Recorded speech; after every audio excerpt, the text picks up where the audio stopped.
Muy buenas tardes para todos, sean bienvenidos a la sesión número 19 de su programa Arbitraje al Aula. Mi nombre es Viviana María Rodríguez Bencardino y soy la abogada a cargo de este servicio en el Centro de Conciliación, Arbitraje y Amigable Composición de la Cámara de Comercio de Bucaramanga. En el día de hoy, y bajo la temática del abogado en el proceso arbitral, nos acompaña uno de nuestros árbitros, el doctor Wilson Castro Manrique, de quien me permito leer su perfil profesional a continuación. Abogado de la Universidad Autónoma de Bucaramanga, magíster en asesoría jurídica de empresas del Instituto de Empresa, especialista en Derecho de la Competencia de la Pontificia Universidad Javeriana. Hizo parte de la rama judicial del Poder Público, donde alcanzó la dignidad de juez de la República en el año 2006. De allí pasó al litigio y a la asesoría jurídica en la ciudad de Bogotá, en las firmas Pinilla y González y Prieto, de la calle Londoño López y Posada Abogados, y luego Garrigues. En 2016 inició su práctica independiente fundando la firma Castro Estudio Jurídico, firma que ha sido reconocida en diferentes rankings internacionales. En su ejercicio profesional ha representado clientes en sectores de la economía, como los servicios públicos, la generación de energía, la industria aeronáutica, las instituciones financieras o el sector educativo universitario. Ha sido también asesor de entidades públicas y órganos de control. Como profesor universitario, ha impartido los cursos de Derecho Constitucional y de Derecho Procesal General y ha contribuido en artículos de prensa y publicaciones. Doctor Wilson, desde la dirección del Centro de Arbitraje agradecemos mucho su participación y el auditorio es todo suyo. Bueno, mis estimados colegas, la mayoría supongo somos abogados o estaremos en vías de serlo, algunos pero pues todos somos estudiantes de Derecho y estamos graduados, de manera que creo que estamos en confianza. De nuevo, soy Wilson Castro Manrique, como lo dice la doctora Viviana, ejerzo la práctica del litigio hoy en día en la ciudad de Bogotá, una firma que se llama Solvere, que es la que aparece ahí en la presentación, y me han invitado a darles esta charla. La verdad, me gusta mucho el tema porque no es un tema académico propiamente, porque dijéramos que uno como abogado, y lo vamos a hablar ahora, está muy dado a la academia, anda revisando que la norma, que la jurisprudencia, que qué dijo la doctrina, que si Pedro, que si Pablo, pero de la práctica más bien poco, por no decir que nada, y lo digo muy respetuosamente frente a lo que hemos todos pasado por la universidad o por donde sea, y en todas las academias. Eso no es un defecto de Colombia, ni es un defecto de la carrera de Derecho, sino de todas. Nos enseñan mucho contenido, pero poco de cómo ejercerlo. Y pues queremos empezar por una reflexión, y es que al final del día, el ejercicio del abogado es un ejercicio de mucho sentido común.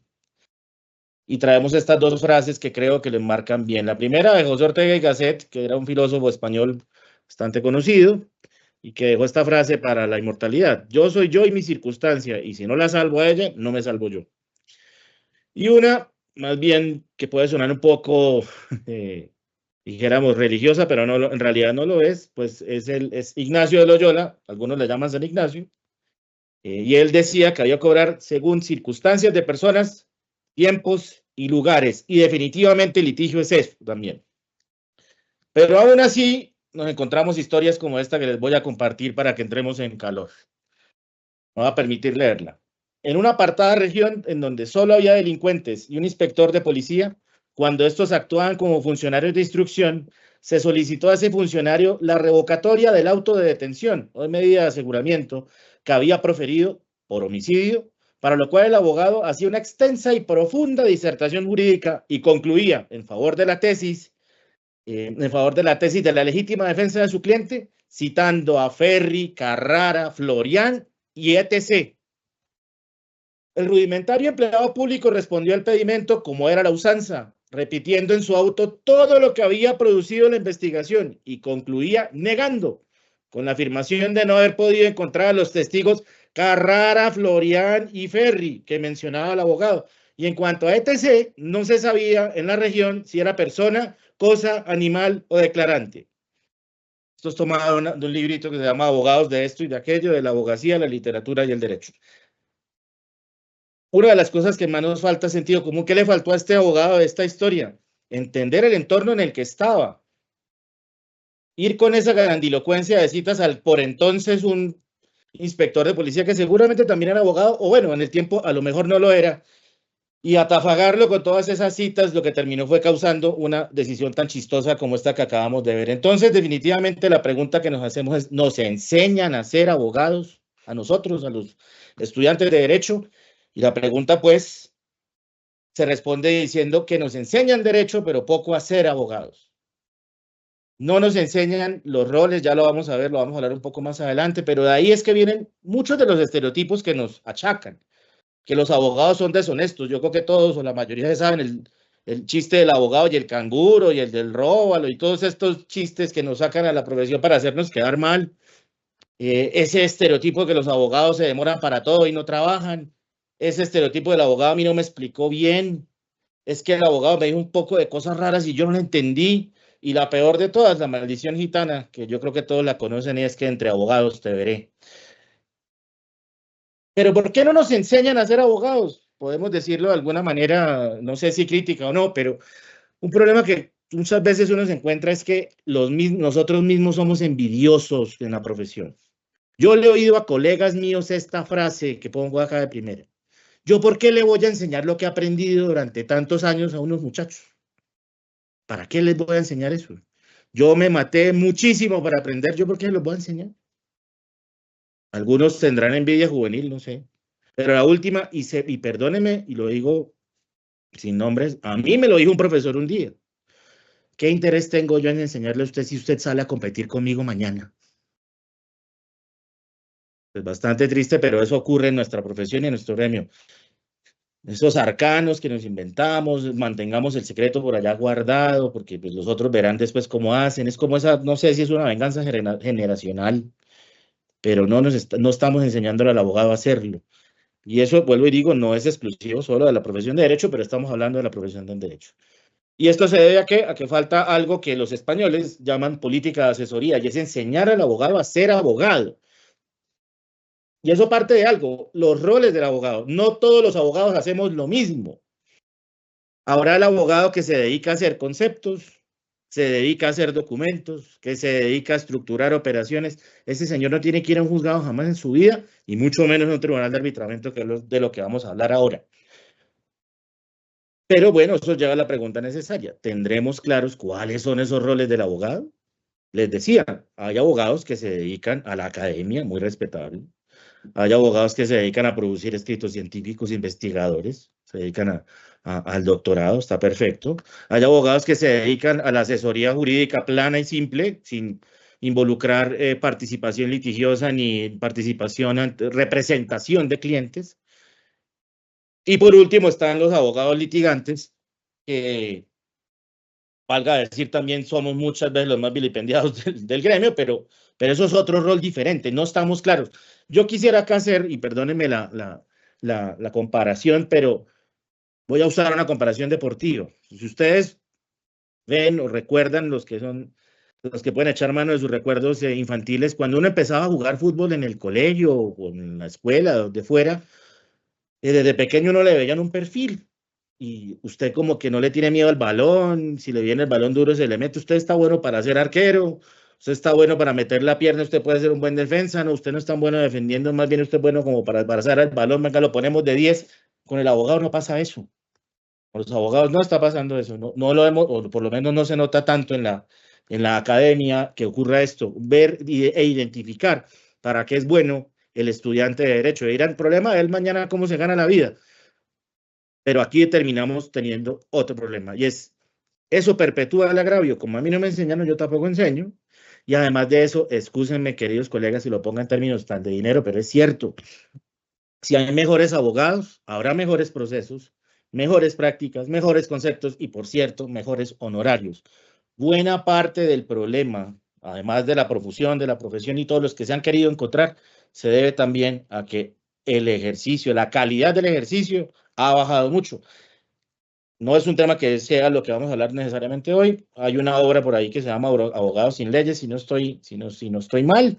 La produjo de Justicia, la recomiendo encontrarla para los que estén más interesados en ese tema. Lo cierto es que no estamos formando a los juristas con un rol y con un perfil para que entiendan qué es lo que van a hacer mañana.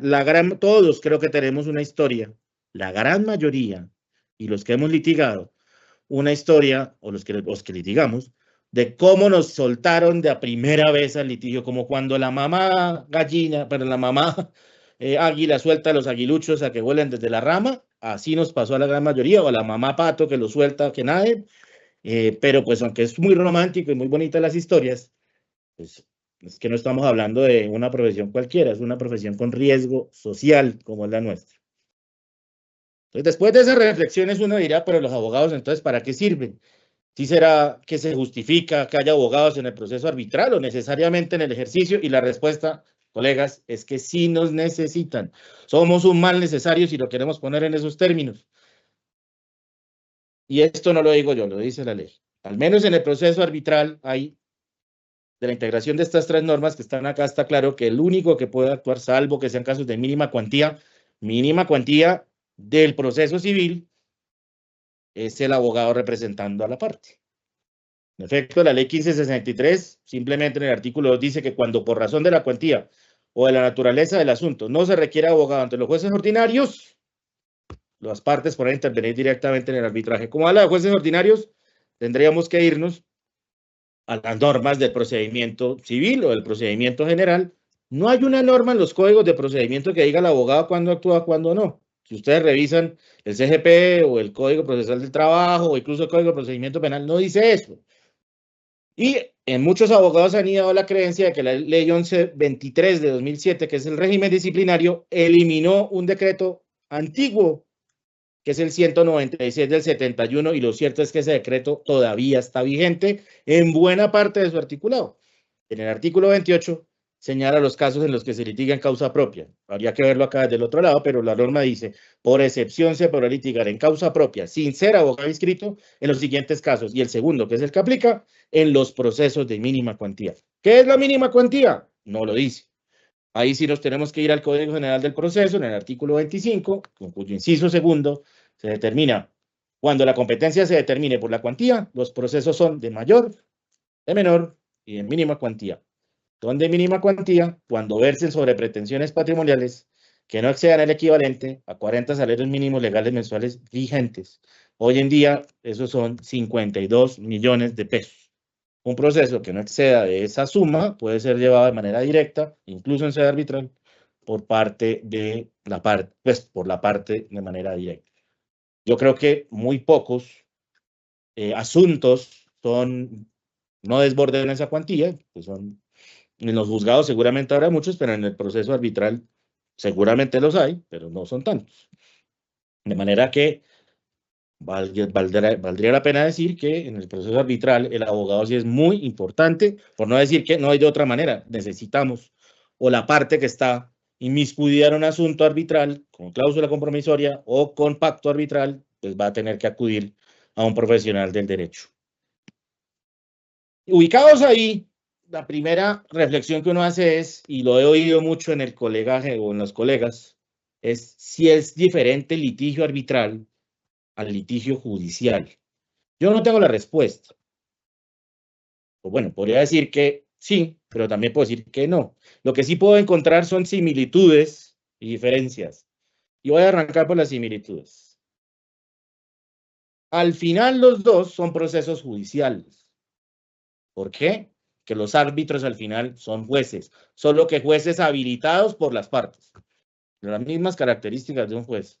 El artículo 116 y todas las normas de la Constitución y todas las normas que ya conocemos, que señalan el principio de habilitación, hacen referencia a que los árbitros son verdaderos jueces. Las sentencias tienen los mismos efectos, los laudos arbitrales tienen los mismos efectos de una sentencia y son igualmente ejecutables, igual que una sentencia. Otra similitud, en el procedimiento arbitral, el Código General del Proceso aplica de manera integral, salvo por algunas excepciones que creo que ustedes conocen mejor que yo, en materia de dictámenes periciales y otras pocas, pero en general es lo mismo. Las normas de documentos, las normas de interrogatorio, las normas de inspección, son las mismas. De manera que ahí no habría diferencia. En ambos, en el civil por lo menos, no en el contencioso, ya hablaremos de eso. Bueno, no hablaremos de eso, digámoslo de una vez.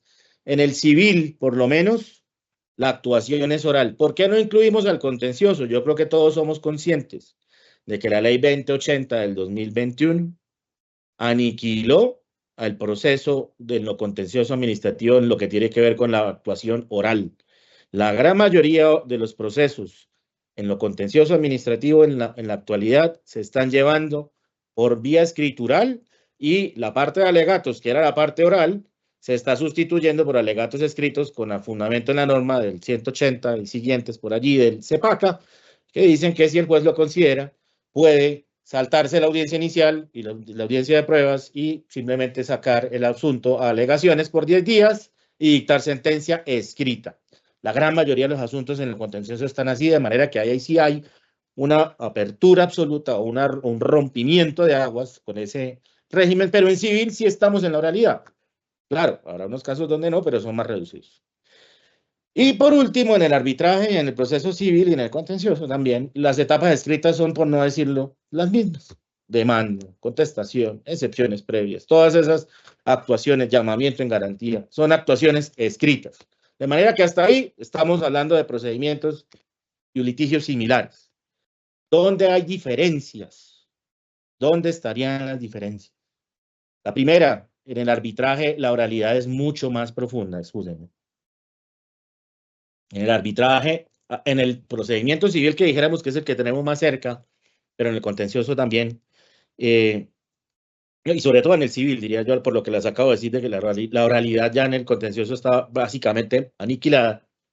En el procedimiento civil tenemos la audiencia inicial del 372 del Código General del Proceso y la audiencia de instrucción y juzgamiento del artículo 373, que de hecho hoy en día la tendencia en la rama judicial es a fusionarlas bajo la facultad que otorgan esos mismos artículos de hacer una sola audiencia decretando pruebas en el auto previo. Hoy en día estamos casi que acudiendo a una sola audiencia en el proceso civil en muchos casos. En el arbitraje ustedes saben que hay varias audiencias más. Está la instalación, ya hablaremos de ella. Está la de conciliación. Está la audiencia, primera audiencia de trámite, cada audiencia de pruebas, la audiencia de alegatos, la audiencia de lectura del audio. O sea, de manera que la actuación oral es mucho más profunda. El abogado que se dedica al arbitraje o el que litiga en arbitraje tiene que ser de echar mucha más mano de su actuación histriónica y oral. Ya lo haremos un poco de eso. O mejor dicho, es de lo que más vamos a hablar ahora. Por otra parte, el número de jueces en lo civil, en lo contencioso, en la actuación propiamente dicha, uno suele actuar ante un solo juez. En el arbitraje de mayor cuantía, o donde las partes pactaron que fueran árbitros plurales, normalmente uno actúa ante 3 árbitros, uno que es el presidente y los otros 2 que ejercen como integrantes del tribunal, además del secretario que también está presente en todas las actuaciones. Otra diferencia, se la juega uno en una sola instancia, solo hay única instancia y solo se admite un recurso, dijéramos, donde interviene un juez diferente, pero ese recurso que es el de anulación, que todos lo tenemos muy claro, es un recurso muy tasado y muy especial, taxativo, no es que, a diferencia del de reposición, por ejemplo, que también en arbitraje existe, pero a diferencia del de apelación, que a veces es muy abierto cuando se trata de sentencias en lo civil, donde no hay causales, sino simplemente la inconformidad, cuando hablamos de sentencias, y de autos también, solamente que son ciertos autos los que lo admiten, en el arbitraje no tenemos más recursos, solamente está la única instancia, no hay un superior, la corte arbitral o el que integra la lista no tiene nada que ver con las decisiones de los tribunales, simplemente la decisión que toma el tribunal de arbitramiento hace los efectos de una sentencia, y si no se comparte o existen motivos de anulación, pues se presentará el recurso con la técnica que él mismo pues envuelve y requiere. Y por último, la función de los alegatos, al menos en el papel, o al menos en la norma, es más trascendente que en el procedimiento civil. Y en lo contencioso, los asuntos en los que llegar a verlo. ¿Por qué? Solamente hagamos un tema cuantitativo. En civil, por ejemplo, en el artículo 373, el término para presentar alegatos o la duración de las alegaciones es de 20 minutos. En 20 minutos el abogado debe hacer, excúsenme, magia y explicarle a un juez un asunto complicado. En el arbitraje tenemos 1 hora, a veces sobra mucho, a veces falta, ya hablaremos de ese tema, pero al menos el alegato tiene una función mucho más especial. Ahora, en civil ustedes lo recuerdan, solo puede haber alegato oral. En arbitraje puede haber alegato oral y resumen escrito o escrito de alegatos. Hasta ahí las diferencias que tenemos, seguramente hay 1000 más, muchas más, pero Esperamos que en la práctica uno pueda apreciar esas. De manera que la respuesta a la pregunta diría uno que sí, es diferente, pero no tan diferente. ¿Por qué lo acentúo? Porque muchas veces existe o existen una serie de mitos del litigio en el arbitraje que vamos a comentar muy rápidamente. Yo creo que hay muchos más, seguramente ustedes conocerán más, pero yo les traje 6 en este caso. El primero es que los árbitros se ponen bravos y los molestan mucho en las audiencias.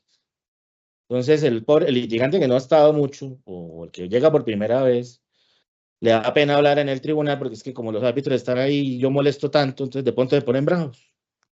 Primera noticia para ese amigo, a los jueces les pasa igual, solo que en el arbitraje la gente tiene como ese refreno, porque como no hay más instancias ni nada, ni hay dónde más ir a quejarse, perdón que lo diga así, entonces tienen un temor reverencial muchas veces al árbitro. Eso no necesariamente es cierto. Si, desde que uno tenga el derecho y lo fundamente, pues además se puede poner bravo al árbitro, no importa. Ese es el derecho que tiene cada uno. Esa es también la experiencia del árbitro. El árbitro que conoce bien su labor no se pone bravo, simplemente resuelve lo que le pide. En derecho, desde luego. La segunda mito que existe es que presentar tantos recursos es malo, porque es que como los árbitros se ponen tan bravos, entonces yo mejor no presento reposiciones. ¿Por qué es un mito y por qué es peligroso además?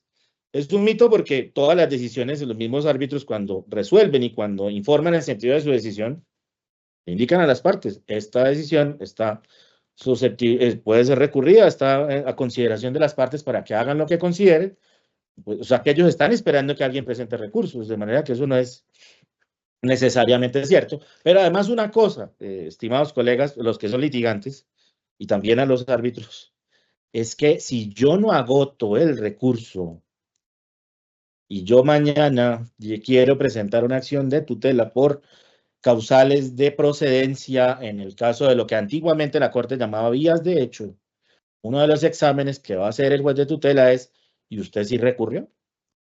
Entonces, ¿yo qué le voy a decir? Ah, no, es que como me dio una pena tan grande, señor juez, señor tribunal, señor Corte Suprema, me dio pena, entonces yo no recurrí. Y ahí quedó el asunto. Tercero, la misma, objetar mucho las preguntas, hacer muchas objeciones en las pruebas, eso es problemático, eso es un problema, todo el mundo se pone bravo, ya hemos dicho por qué. En el cuarto también, los árbitros son unos tiranos, que como no tienen quien los controle, entonces hay que tener mucho cuidado y pues casi que estar reverentes ante el árbitro, que tampoco es cierto. El litigante está inerme, básicamente, todo es derivado de lo mismo. Y el sexto, que creo que a todos lo hemos oído, es que aquí lo decimos como cofradía, pero de manera jocosa todo el mundo le dice rosca, pero es eso. Entonces, como usted no es de la rosca, entonces tiene que llegar allá diferente. Yo creo que el arbitraje es un espacio como cualquier otro, en el que hay que orar con mucho respeto, con mucha inteligencia, pero además con mucho conocimiento. Por más de que alguien diga eso que lo dicen, y eso es algo que se oye mucho, sobre todo en los litigantes que no están en el arbitraje, pues hay que tomarlo también con beneficio de inventario, pero sobre todo con cuidado. Ya en la práctica, dijéramos, básica no, del arbitraje, yo quiero empezar por algo, y es, como ya lo dijimos, el que litiga en arbitraje tiene que dominar el poder, o mejor, tiene en sus manos el poder de la palabra, porque la actuación es básicamente oral. Claro, tendrá que escribir la demanda o la convocatoria, tendrá que escribir la contestación, tendrá que sustanciar cosas escritas, pero básicamente es manejar o es tener o dominar la palabra. Y aquí les traigo esta corta historia de García Márquez, que dice: a mis 12 años de edad estuve a punto de ser atropellado por una bicicleta. Un señor cura que pasaba me salvó con un grito: ¡cuidado! ¿Ya vio lo que es el poder de la palabra? Ese día lo supe. Lo cuenta García Márquez en un ensayo suyo que se llama Botella al mar para el Dios de las palabras. La palabra definitivamente tiene poder, la manera en que se dicen las cosas tiene poder, la manera en que se presentan las cuestiones y sobre todo en un proceso tiene poder. Y hay que ser conscientes de ese poder. Pero ocurre, como lo decíamos, como no nos preparan tanto para abogados para estos roles, que nos enfrentamos a un miedo terrible y además paralizante, que es el de dirigirnos a un público. Y aquí citamos a un actor un comediante de Estados Unidos que se llama Jerry Seinfeld, que en una de sus rutinas contaba esta historia. Y un estudio que decía que hablar frente a una multitud es considerado el temor número 1 de la persona promedio, lo que encontré increíble. El número 2 es la muerte. Significa que si la persona promedio acude a un funeral, preferiría estar en el féretro que tener que pronunciar el panegírico. El panegírico es el discurso, pues la eulogía que llaman en Estados Unidos, o el discurso en memoria del muerto. Preferirían estar muertos que estar parados echando el discurso. Eso es cierto. La gran mayoría de las personas tiene ese temor.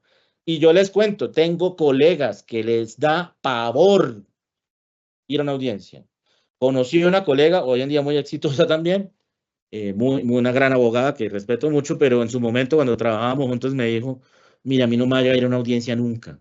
Me encanta el litigio, pero yo por ahora no voy a una audiencia, olvídese. Ya, pero venga, el litigio es... Y estoy hablando del CPC, y estoy hablando del CCA, cuando ni siquiera era tan profunda la oralidad, o era más bien bajita, solamente se reducía las pruebas testimoniales, y me decía, no, es que yo soy muy buena para escribir memoriales, pero yo ir a una audiencia, me muero el susto. Hoy en día creo que el que se dedique al litigio le tocará enfrentar ese miedo, enfrentar esa fobia y sobreponerse a ella. Que definitivamente, y más en el arbitraje, hay que echar mano del poder de la palabra. Antes de entrar en materia de práctica de algunas cosas en ese asunto, yo quiero referirme a algo que yo aquí he llamado de manera jocosa el abogado Cuzumbosolo. Yo creo que los mayores recordarán, yo no me acuerdo mucho, si no es que no me acuerdo, que aquí en Colombia había una serie que se llamaba Cuzumbo, que era la historia de un niño de la calle que lo que antiguamente, y perdónenme la palabra tan horrible, antiguamente llamaban un gamín, hoy en día pues es un habitante de calle. Y tenía unas aventuras y era lo que me cuentan la gente que la vio es que era una historia muy triste, pero la palabra Cuzumbo quedó ahí.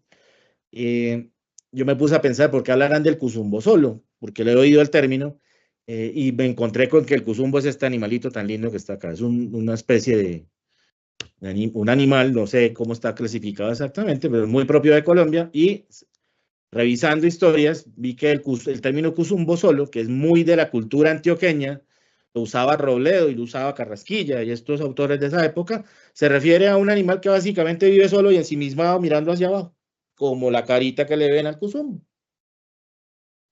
Y entonces tenemos al abogado Cuzumbo solo. ¿Quién es el abogado Cuzumbo solo? Primero, cree que todo el mundo se leyó y estudió lo mismo que él estudió.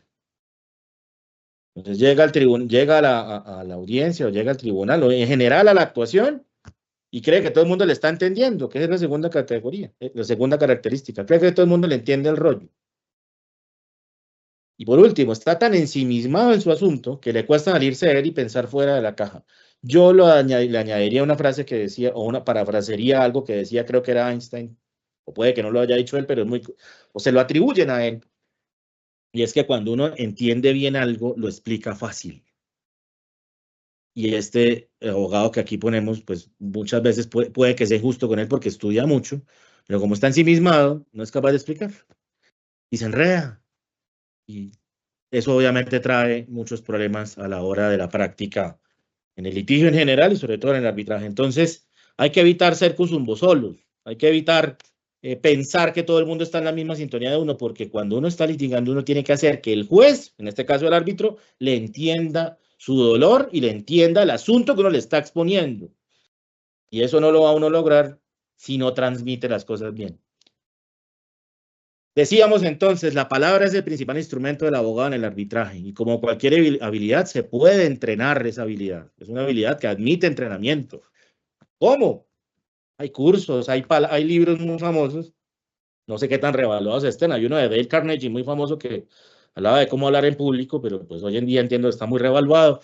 Hay cursos, dijéramos, no voy a hacer propaganda de nada, pero ustedes ven en internet pueden encontrar cursos de eso, incluso presenciales o virtuales.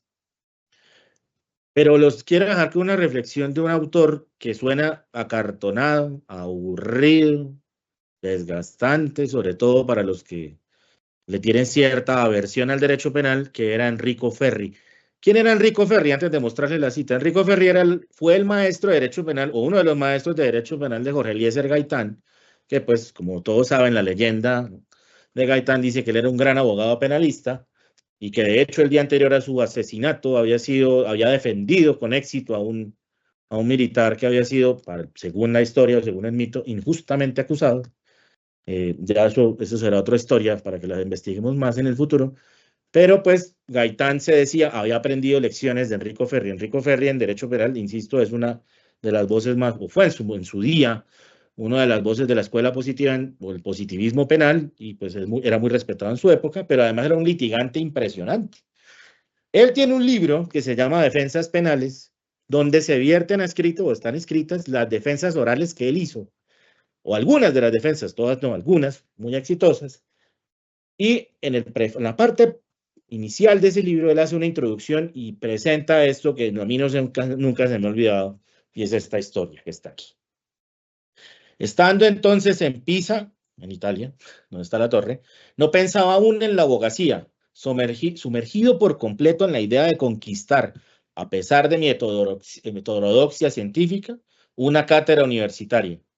Pero sentí para la futura cátedra la necesidad de hacer gimnasia pulmonar y facilitar la capacidad de hablar y conquistar el hábito del orden y de la claridad en la exposición, por lo cual me entregaba todos los días, en los parajes más remotos de mis paseos a las playas a lo largo de Arno, fuera de los muros, a hablar en voz alta 1 hora de seguido, improvisadamente, sobre un tema que sacaba a la suerte entre papeletas preparadas y guardadas en el bolsillo antes de salir. Eso hacía Ferri todos los días, hablar 1 hora de un tema cualquiera que llevara una bolsita. Ya ven ustedes, hoy en día nadie olvida las defensas penales de Ferri. Eso le dio un entrenamiento impresionante. Eso se puede entrenar. Él lo cuenta ahí. Yo entrenaba. ¿Qué le dio eso? Fondo de armario para echar mano de historias, de anécdotas, de cuestiones, de pensamientos y llevarlos al litigio, en este caso penal. Nosotros podríamos hacer lo mismo perfectamente. Claro, conseguir una playa con murallas es un poco difícil en estos momentos, pero dijéramos que pues ese tipo de entrenamientos se pueden hacer. Ahora sí, en el proceso arbitral, ¿qué consejos prácticos podemos dar? Lo digo desde la experiencia personal. No soy la voz, puede que alguien diga, ¿qué autoridad tiene usted para ni hablarme de esto? Lo planteo de manera muy respetuosa y además echando mano a la experiencia que ya hemos tenido, pero pues obviamente está muy abierto a que los discutamos o a que los complementemos o a que los preguntemos. El primer consejo, hay que conocer su auditorio y obrar en consecuencia, así como decía Loyola. Primero, investiga a los árbitros y investiga al secretario. No exagere, no les ponga un detective ni nada de eso, ni mucho menos, pero sí conozca qué ha hecho el árbitro, qué práctica ha tenido el árbitro.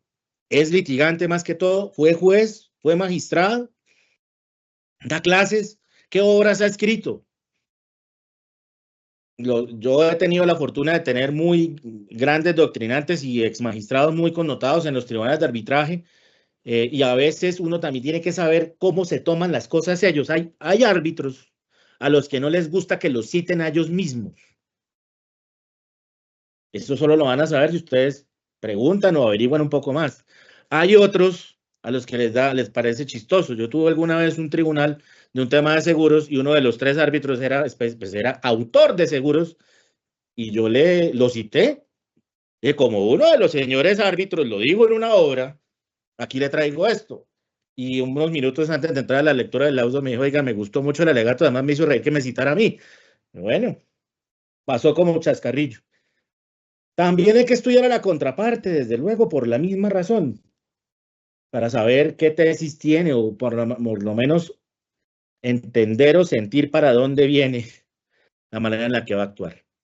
Un tema muy sensible, y lo digo con cariño, sabiendo en dónde estoy y cuál es siendo este auditorio, que entiendo está compuesto o estará compuesto por santanderianos, tan santanderianos como podemos serlo, la mayoría, y es que los que han litigado fuera de Santander o con árbitros que no son de Santander, muchas veces son la mayoría, hay que tener cuidado con el acento.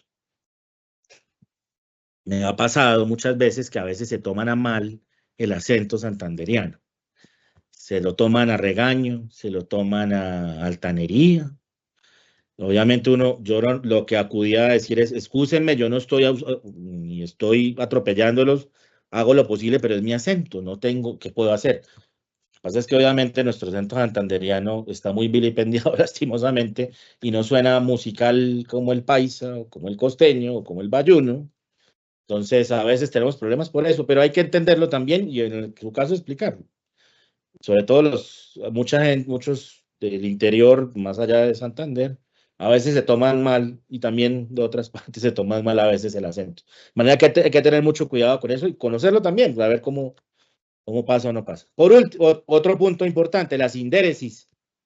Nada fastidia más que una persona incoherente. Yo he visto muchas veces abogados que van a intervenir y arrancan así. Es que va a ser una corta intervención, señor árbitro, y dura 20 minutos hablando.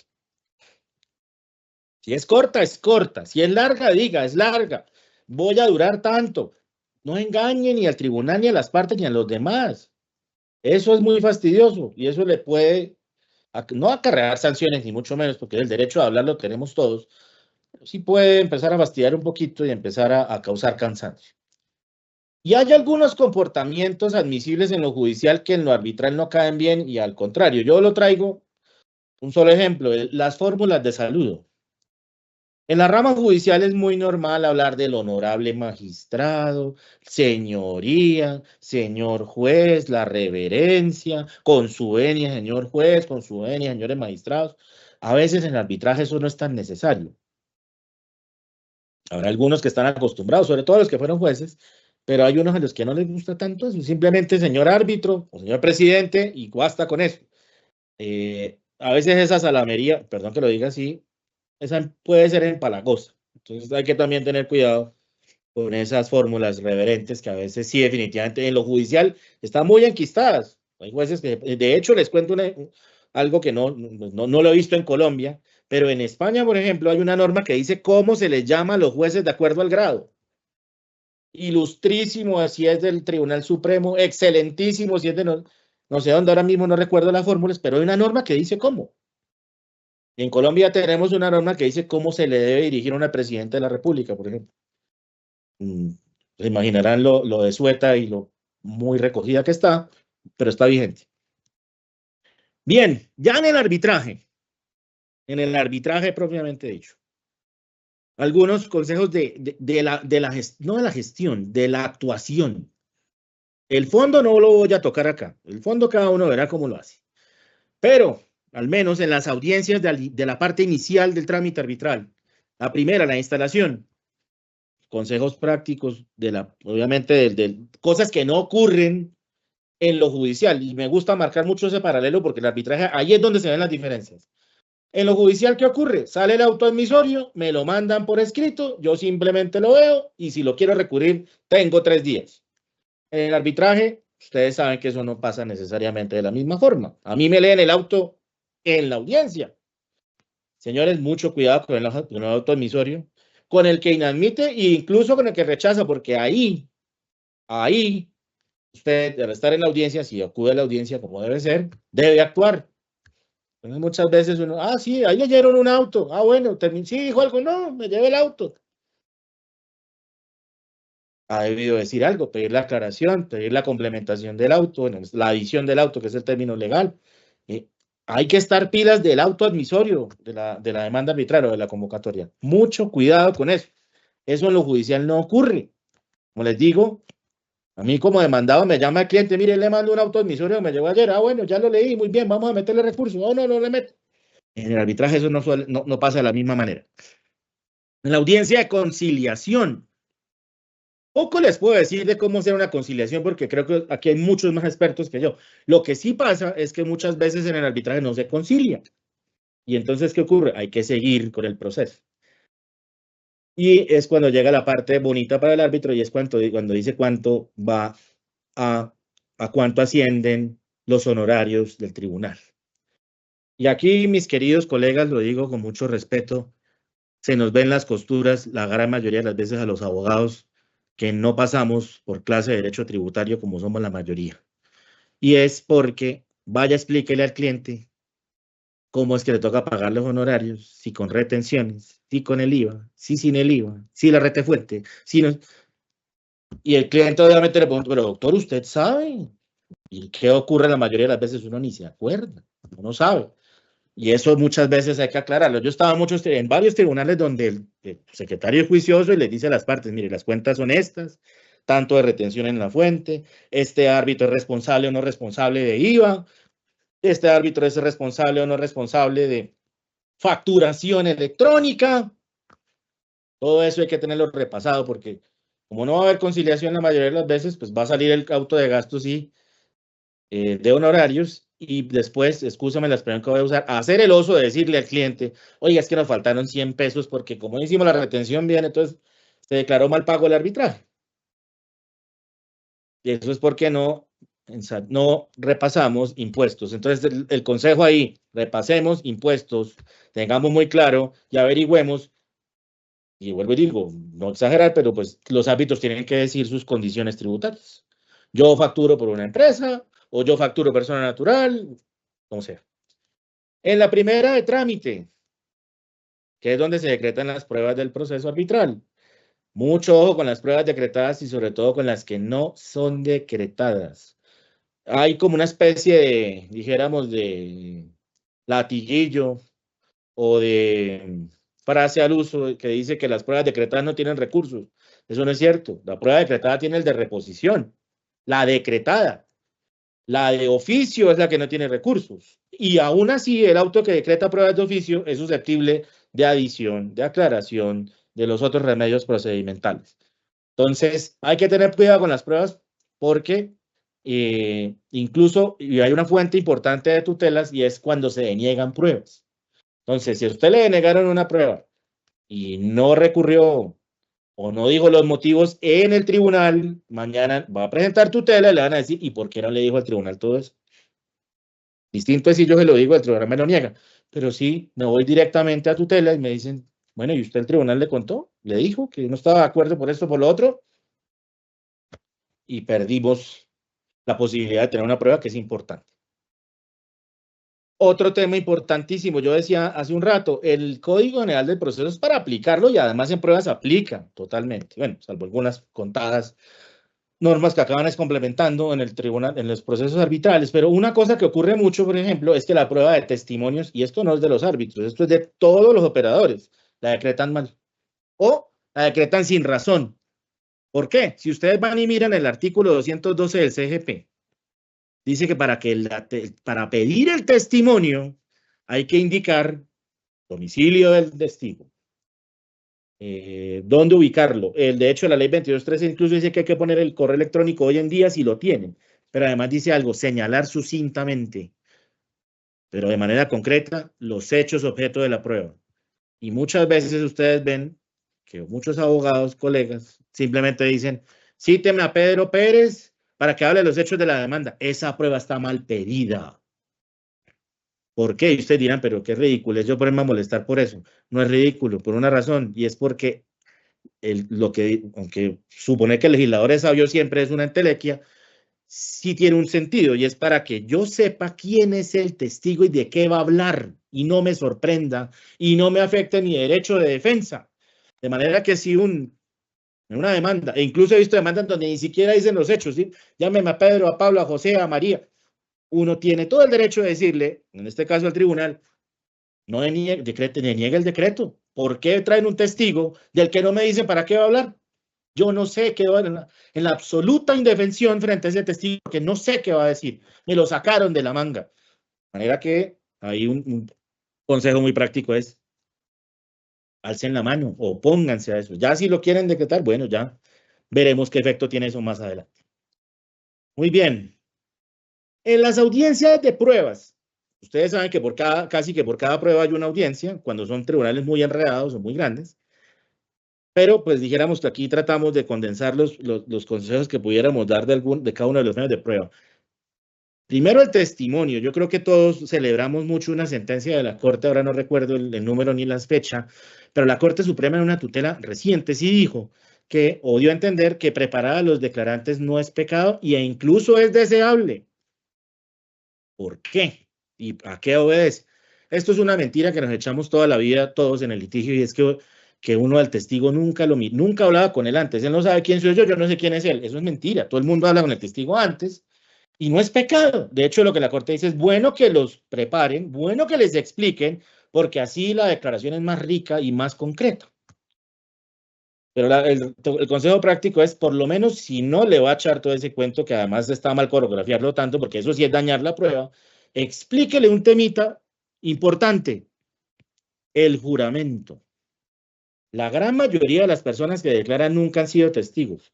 Imagínense cuando, así sea un tribunal de arbitraje, le dicen, señor, si usted falta a la verdad, va a cometer el delito de falso testimonio y va a tener una pena de cárcel de 6 a 12 años. Se mueren del susto, se daña la declaración, lo he visto, la gente se asusta. Adviertan eso al testigo antes. Digan, mire, le van a imponer un juramento de decir la verdad, pero no quiere decir que mañana usted lo esté esperando la fiscalía en su casa y se lo lleve preso. No, es una conminación a que diga la verdad. Claro, si dice mentiras, pues tiene los efectos que tiene, pero no hay que tampoco llevarlo al paroxismo, pues, de que el testigo se muera del susto. Y otro tema también que ocurre mucho, y lo digo sobre todo en estos ambientes virtuales, es dejarlo hablar y no entrometerse mucho en lo que dice, porque a veces, ¿qué ocurre? Colegas, no hagan la cara que van a ser seguro con lo que voy a decir. Muchas veces el testigo va a la oficina y declara delante de uno. Y entonces empiezan la gente a hacerle caras y a hacerle señas y demás, y lastimosamente, lo vamos a ver más adelante, cuando uno mueve los ojos, la cámara lo nota y el tribunal y el juez lo van a notar. Entonces, muchas veces, por querer disque ayudarle a la parte, al cliente, y ayudarle al testigo, pues termina dañando la declaración y causando un problema. En la exhibición de documentos, hay que obrar sin miedo. Si no le exhiben lo que le pidieron, lo que usted pidió, pues alce la mano. Yo he estado en un tribunal de arbitramiento que tuvimos hace unos buenos años, en la Cámara de Comercio de Medellín. Solicitamos la exhibición de un documento y la parte de lo que hizo fue traer todos los documentos de la empresa, pero no el que necesitábamos. Acudió, dijéramos, como a esa trampa dialéctica. Y le dijimos, bueno, ¿y dónde está el que yo necesito? No moleste tanto, mire tribunal, que este señor viene acá a esculcarme. Usted fue el que trajo lo que yo no le pedí. ¿Dónde está el acta tal? Le tocó mostrarle. Hay que hacerlo, hay que ser puntillosos con ese tema. En la prueba pericial, lo mismo con el perito, la reunión con el perito no está mal tampoco, no es un pecado. Pero sobre todo, que el perito explique el dictamen en términos que le entienda al tribunal. Los peritos, como todos sabemos, dominan temas científicos, técnicos y artísticos, pero les puede pagar lo del abogado que es un bozón. Y es que como son tan expertos, van y explican cosas y la gente no les entiende. Eso está bien decírselo al perito antes, explíquele bien al juez. Hoy en día, sobre todo, donde los peritos ya no son de la lista de auxiliares, ni hay listas de eso ya. Cada uno trae o suele traer el suyo, y muchas veces los peritos no han sido peritos. De manera que, importante aclararlo también. En el interrogatorio de parte, lo he visto y por eso está la advertencia. Cuenten las preguntas, colegas, contémoslas. En un tribunal que estuve, el tribunal no las contó, el secretario tampoco, el abogado con mucha astucia tampoco, le hizo 25 preguntas al demandado. Todos sabemos que son 20. Le hizo 25. Nadie se dio cuenta. Yo sí las conté, pero como yo también éramos co-contraparte, éramos parte o estábamos del mismo lado, pues no dije nada. Pero le hizo 25 preguntas. Hay que contar las preguntas. E incluso un ejercicio de la lealtad procesal. Cuando pregunten, digan, pregunta número 1, pregunta número 2. Para evitar sobresaltos, porque además si las preguntas ya entran en técnica procesal, si son más de las 20, pues son preguntas nulas y violarían el debido proceso. Ojo con los tiempos de respuesta. Tanto para un lado como para el otro. Si el interrogado contesta muy rápido, es porque está o asustado o ansioso.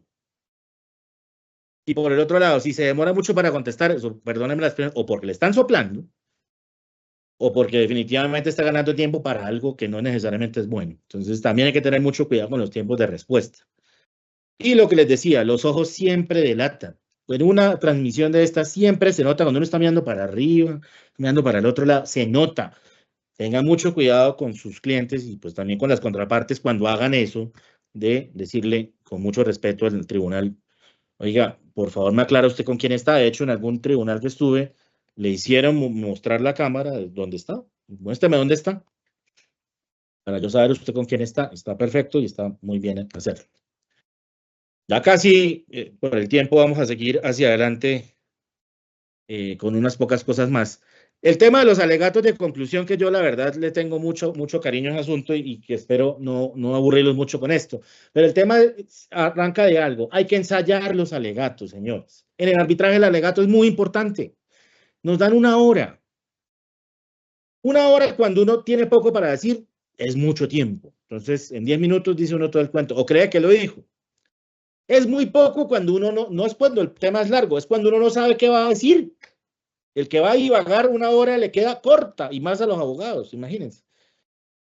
Pero cuando uno tiene la idea muy clara y cuando quiere saber, decir o exponer sabe lo que va a exponer, en una hora el tiempo es suficiente. Entonces hay que ensayar muy bien lo que uno va a decir.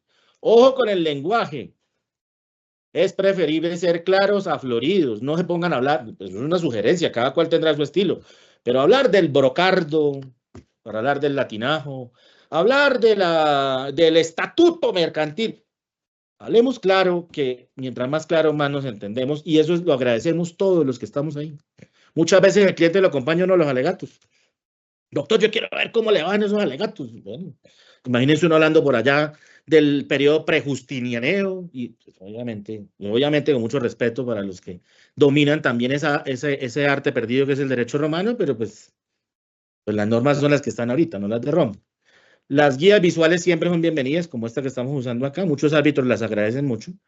No, lea, y esta lea cursiva es un homenaje a don Ladislao Gutiérrez, que en Bucaramanga escribía en todas las paredes, lea, lea, lea. Bueno, aquí al revés, no lea. Se nota cuando el alegato es leyendo, eso se nota mucho y es feo, eso no queda bien, eso queda mal, eso queda horrible, la verdad, qué pena que lo diga así.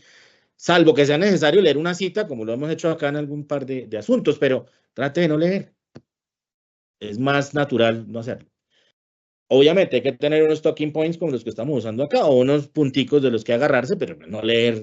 Imagínense que yo me le sentara acá a leer, no lea salvo que sea necesario. El alegato es un discurso, pues sería bastante dispendioso. El alegato es un discurso con fines demostrativos y la función que tiene es atar la tesis que usted ya echó en la demanda, perdón la palabra, que usted ya expuso en la demanda o en la contestación y atarla a las pruebas. Eso es el alegato. No es repetir la contestación, no es repetir la demanda, no es repetir los recursos, es casar esas dos cosas. Usted dijo una tesis, ahora la va a demostrar. ¿Con qué la va a demostrar? Con las pruebas. Este es el alegato real. ¿Qué nos pasa a los abogados? No estamos haciendo eso. La gran mayoría de los colegas, y muchas veces nos ha pasado, van allá a repetir la demanda o la contestación y a repetir las excepciones. Eso no es el alegato. El alegato es atar las cosas. Más, un consejo, apliquen la regla de 3. Respetuosamente les pregunto, colegas, ¿a quién de ustedes se les ha olvidado el Padre, Hijo y Espíritu Santo? ¿A quién se le olvida el poder legislativo, el poder ejecutivo y el poder judicial? ¿A quién se le olvidan las cosas que aprendemos de A3? A nadie. Lo que se aprende de A3 no se olvida. Y si uno aplicara esa técnica en los alegatos, es más fácil que el tribunal recuerde 3 ideas fuertes y agarrarse de ahí, pero 3 ideas fuertes que no se le olviden al tribunal. Eso es fundamental, o es un consejo que puede servir muchas veces. El verdadero alegato al final es el escrito. El resumen escrito es el que el árbitro y el secretario y todos los que intervengan van a mirar al momento de escribir el laudo. Póngale mucha atención al escrito, desde luego, pero que su intervención los invite a leer el escrito. No son cosas separadas. Presente el escrito si quieren. Diga, mire, en el capítulo 1 hemos explicado lo siguiente, en el capítulo 2 eso sirve bastante. Y un consejo, pues también, que también digo de manera respetuosa, no exagere con la mordacidad a veces, porque a veces a los abogados nos ocurre. Lo cortés no quita lo valiente, pero la ironía en dosis sanas ayuda. A veces el abogado que es demasiado irónico y demasiado mordaz en su intervención termina fastidiando a los árbitros. Lo digo y lo digo además a manera de confesión. A mí me ha pasado y no me ha ido bien y pues hay que aprender a temperar eso. En cuanto al laudo arbitral, ojo con los remedios, con las solicitudes de aclaración, las solicitudes de adición del laudo. Hoy en día hay jurisprudencia de la Corte que equipara esto a los recursos. ¿Por qué? Todos sabemos, si yo voy a presentar tutela, tengo que haber agotado los medios judiciales de impugnación. En alguna sentencia del magistrado Ternera, si no estoy mal, de la Corte Suprema, dijo que eso implicaba también agotar la adición y agotar la aclaración. O sea que nos volvieron recursos en la práctica. Ojo, ahí hay tiempo. A ustedes simplemente, o a uno simplemente le leen la parte resolutiva. Pero ojo, porque si no se ejecutan, si no se hacen esos remedios, mañana ni anulación, ni tutela, ni nada.